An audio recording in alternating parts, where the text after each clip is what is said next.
Hello, അപ്പോൾ നമുക്ക് ഇന്നത്തെ ലഞ്ച് ബോക്സ് നോക്കാം കേട്ടോ. കണ്ണൻ്റെ ശംഖുവിൻ്റെ അപ്പോൾ മുട്ട വറുക്കുന്ന കാണിക്കുന്നത് വേറൊന്നും കൊണ്ടല്ല, ചുമ്മാ കാണിച്ചതാട്ടോ. അപ്പോൾ ഞാൻ വിചാരിച്ചു ഇങ്ങനെ വറുക്കാൻ വെച്ചപ്പോഴത്തേക്കും ഗ്യാസ് നഷ്ടമാണ്. കാരണം ഇങ്ങനെ രണ്ടായിട്ട് വറുക്കുന്നത്, കാരണം രണ്ടാമത് ഗ്യാസ് വേണം, അതുപോലെ ഓയിലും ഒക്കെ രണ്ടാമതാക്കണമല്ലോ. മറ്റാണെങ്കിൽ ഒറ്റ രീതിക്ക് അങ്ങ് വറുത്ത് പോകും. പക്ഷേ അപ്പോൾ ഇതിന് കീറി എടുക്കണ്ടേ, അത് വെച്ചിട്ട്. ഈ അരിക്ക് ചെറിയ വ്യത്യാസമുണ്ട്. അരി സാധാരണ ഉപയോഗിക്കുന്ന അരിയല്ല, കുത്തരി തന്നെയാണ്.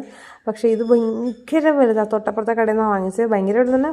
ഈ ഫോണിൽ കണ്ട് മനസ്സിലാവാത്തതാണ്. പ്ലേറ്റിൽ കഴിക്കാൻ എടുക്കുമ്പോൾ നല്ല മനസ്സിലാകും കേട്ടോ. വൻപയറിനേക്കാളും വലുതാണ്. പിന്നെ ഇത് നമ്മുടെ പുതിയ അതിഥിയാണ്, കുട്ടൂസാന്ന് ഞാൻ വിളിക്കുന്നത്. കുട്ടു എന്ന് വിളിക്കും. കുട്ടൂസൻ എന്നാണ് പേര്. നല്ല ബഹുമാനമുണ്ട്. എണീറ്റ കണ്ട അതാണ്.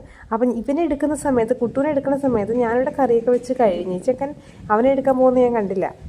അപ്പോൾ ഈ കറിയൊന്നും എടുത്തില്ലാത്തതൊന്നും എനിക്കറിയില്ലായിരുന്നു. അപ്പോൾ കറി എന്ന് പറഞ്ഞിട്ടുണ്ടെങ്കിൽ മുരിങ്ങക്കോലും മെഴുക്കുവരട്ടിയതാണ് കേട്ടോ. സാധാരണ ഞാനങ്ങനെ മുരിങ്ങക്കോലൊന്നും ചോറിൻ്റെ കൂടെ കൊടുത്തു വിടാറില്ല, കാരണം കഴിക്കാൻ കുറച്ച് ബുദ്ധിമുട്ടല്ലേ എന്ന് വെച്ചിട്ട്.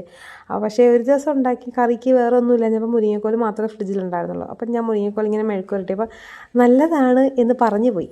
അതിൽ പിന്നെ ഞാൻ എപ്പോൾ കടയിൽ പോയാലും മുരിങ്ങക്കോല് വാങ്ങിക്കും, ഇതുപോലെ മെഴുക്കുവരട്ടുകയും ചെയ്യും കേട്ടോ. അതങ്ങനല്ലേ, നല്ലതാണെന്ന് പറഞ്ഞാൽ നമ്മൾ അങ്ങനെയാണ്.